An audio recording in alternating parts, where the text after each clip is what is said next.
everybody, welcome to month number 5.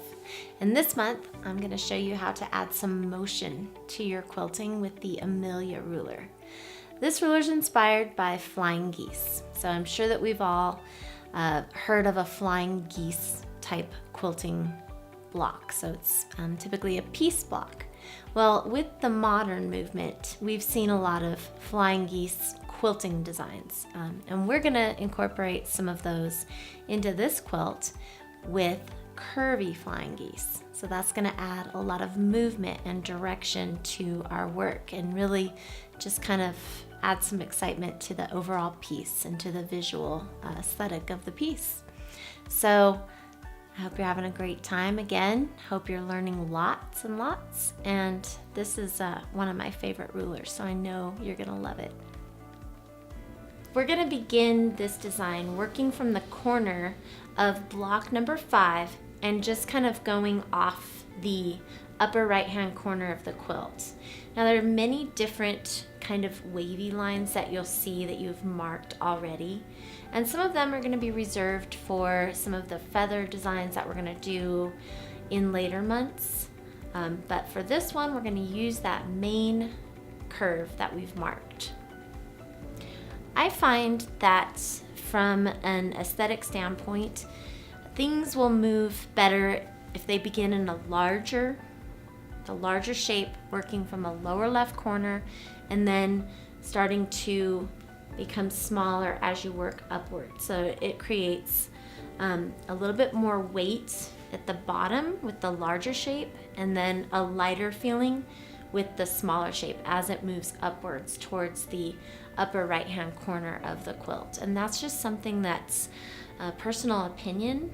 If you feel that it's better to start with the smaller shape and kind of progress upwards to the larger shape, you can do that as well. Remember, you're the creative boss here, so you get to be the judge of how you'd like to use the rulers and what you're going to do with them. So the ruler has a grid line marked onto it, and that is going to help you to keep the center points squared away. So let's go ahead, and what we're going to want to do here as we start is we're going to begin off the center portion of the quilt. So actually we're working kind of into the block designs that we've already done. So that way we're going to get a lot more depth and dimension. Quilting is really about adding depth and dimension to your work, and that's why we use batting and thread and things that are going to add that dimension that we're looking for. And by having that overlapping of designs, you're going to really accentuate that plus or bonus. So I'm going to position the ruler so that the point of the ruler lines up with the wavy line. Let me pull it out so you can see what I'm talking about here. Just like so. So that point is going to be where I'm going to stop. So at that entry point, there's again an opening in the ruler, and that's going to be where the point is made. So I'm going to line that up with the curvy line, and I'm going to want to start on one edge. Now this first initial design is going to have kind of a stopping point and a starting point. So we're going to place the foot in the down position, and we're going to do a few locking stitches here like so. So lock your stitches real well. Make sure that your needle's always landing in the down position, and then leaning up against that edge. Now with this one, you're going to want to go a little bit faster. Okay. Once you hit the corner there, you're just going to shift your weight and go the other direction. Now here, this is going to be a stopping point. So if we want to go ahead and stop and cut our threads, we're free to do that. Or if we want to backtrack a little bit, we can take the ruler out, lower the foot again, and use one of the straight edges of the Amelia ruler as a straight edge to travel along where we've already stabilized the quilt. So I'm going to travel along that edge there. by holding the ruler about 1/4 of an inch away from that stitch line, and then just stitch nice and slowly.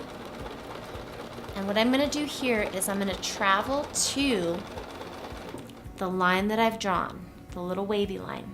And when I get to that wavy line that I drew, I'm going to do a little bit of free motion quilting. So this is going to be adding extra details to that center line. So if you feel not as comfortable doing free motion quilting, then maybe do something a little bit simpler, or even use the straight edge of the ruler just to follow that line. The purpose of that line, or the technique of following along it, is to eliminate backtracking. So we're not having to backtrack along any edges, and we're also not having to stop, cut our thread, and start again. So first I'm going to show you a very simple wavy line. So I'm just kind of moving the fabric back and forth, and I'm just using my fingertips to guide the fabric where I want it to go. Once I get to the point, which is where I'll be starting the next triangle, I'm going to raise my foot, put the ruler back in place, and starting at the base of the triangle, I'm going to line up the center point of the base of the triangle, and then look above and line up the center top point of the ruler with the wavy line. Now with this ruler, there are 4 ovals, 1 in each corner, and it helps if you hold your hands in this type of a fashion and use those ovals. So I think that this is one of the best designs for really having control on the ruler because of the ergonomics of the tool.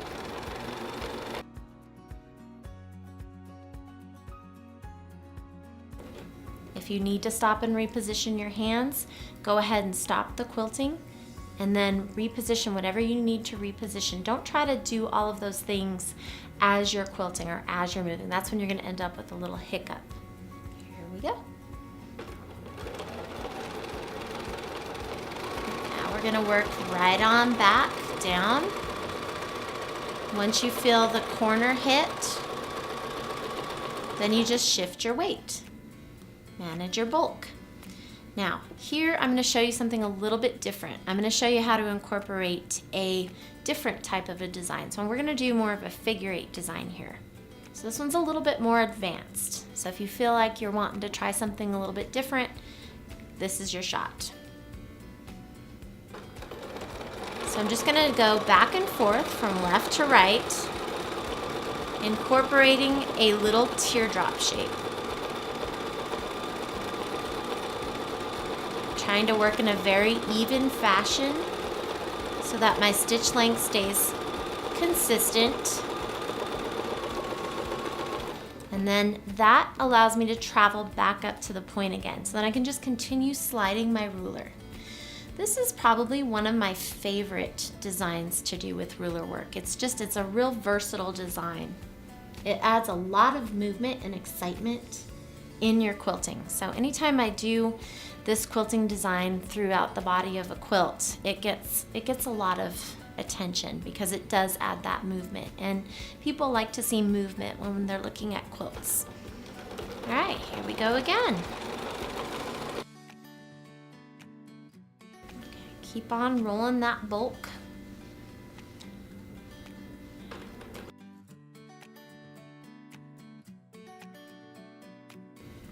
And now I'm going to show you another option for your free motion quilting. We're going to do little curly cues that alternate from left to right. And we're using the white line that we drew as our center guide. Remember that using this tool as kind of a quilting hoop will help us to execute our free motion quilting designs. And then you're just going to work wavy, wavy, wavy back up to the point. Okay, so now we've finished 3 of the larger geese, and it's a good time to swap it out and switch over to the smaller goose here. so that it can just add a little bit of interest. And just reposition the ruler, manage your bulk of your fabric, lower your foot, check all of your positions to make sure that you have your centers lined up the way they need to be and the point of your triangular shape lined up to the wavy line you've marked. Once you've got everything positioned, then you're just going to continue working in this fashion and creating those curvy lines.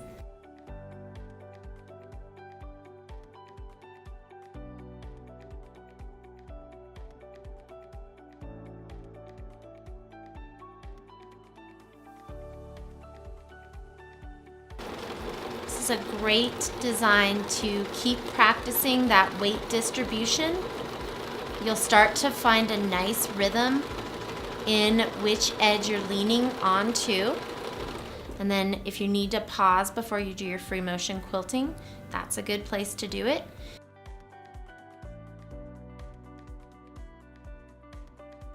Now, another thing that I want you to think about is if you really do not want to do any free motion quilting whatsoever, you can keep your ruler very still and backtrack.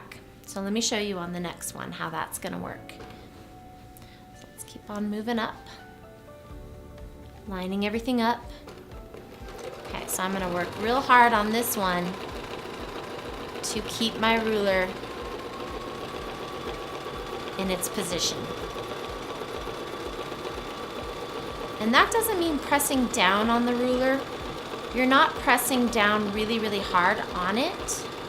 You're just keeping it very stable. So I just went right on through, leaning up against the edge of the ruler, and I didn't really move it or let it slip. So I got really good backtracking. So that's an option as well. And if you want to do that option, you might even think about alternating the side that you backtrack along. So maybe since I did the left side here, as I work upwards, I might do the right side. So let's see how that looks. Let's go ahead and continue sliding. And this technique works best on gradual curves. So if you're trying to do a real aggressive curve, it's not going to work out quite as nicely as with this real gradual curve.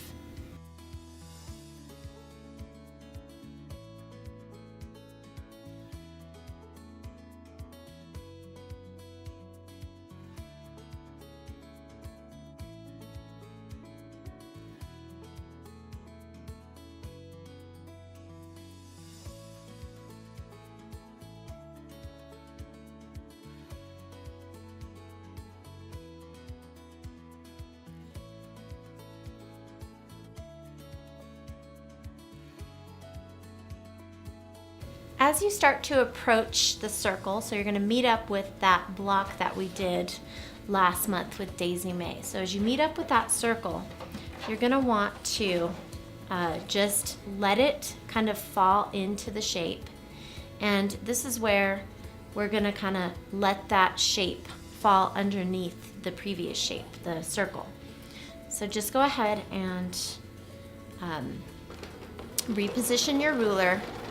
Start to quilt the triangle, and then once you meet up with that circle, you're just going to kind of travel along it a little bit here, and then do a little bit of that free motion quilting or cut your thread to travel back out, and then travel along the goose, and then work right back along the next side.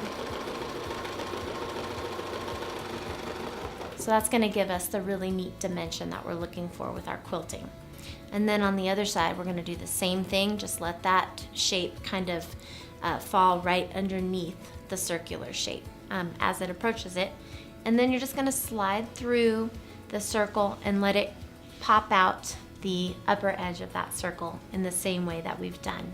So go ahead and complete this curvy line. And once you're done, we're going to move right on back down to block 8 again. So this is one that we started last month with the Daisy May, and now this month we're going to add a little bit more to it. So now that we've finished the curvy line and done our curvy flying geese design, we're going to come back to block number 8, which is a block that we previously added a little bit of daisy May work to. So this is just going to give you a different application for this ruler.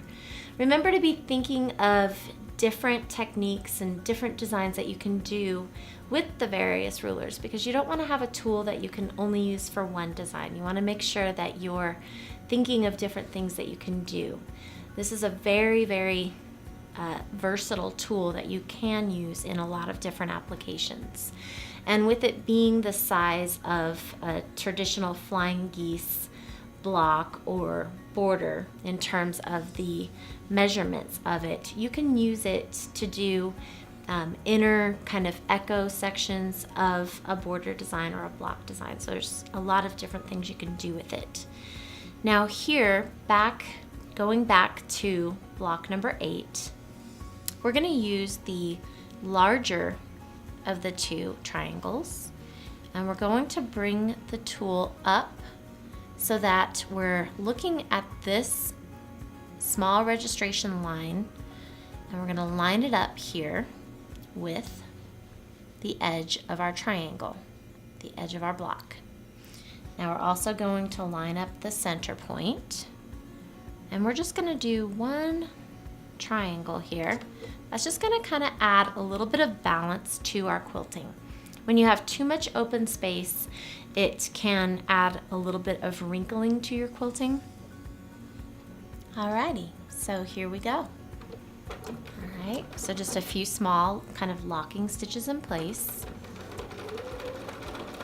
Now you're going to notice that we're going to go ahead and quilt right on through the designs we created with Daisy May. And that's perfectly fine. It's just going to give us a real fun kind of dimensional look. I'm going to go back to our starting point, do a few locking stitches in place, and then we're all done with block number 8. So we've now completed 5 months in our Ruler Mastery Series program. I hope that you're having a great time and seeing improvement. You should be noticing that your stitch length is being more consistent and you're having an easier time manipulating the ruler tools. I hope that you're remembering to put your unique stamp on your work and make your quilt your own. Make what you like, what you want to see. So in the next few months, you're going to see a little bit more difficulty in the designs that we're doing and in the applications that we're using. So thank you again for joining us in month 5, and I look forward to seeing you next month for month 6.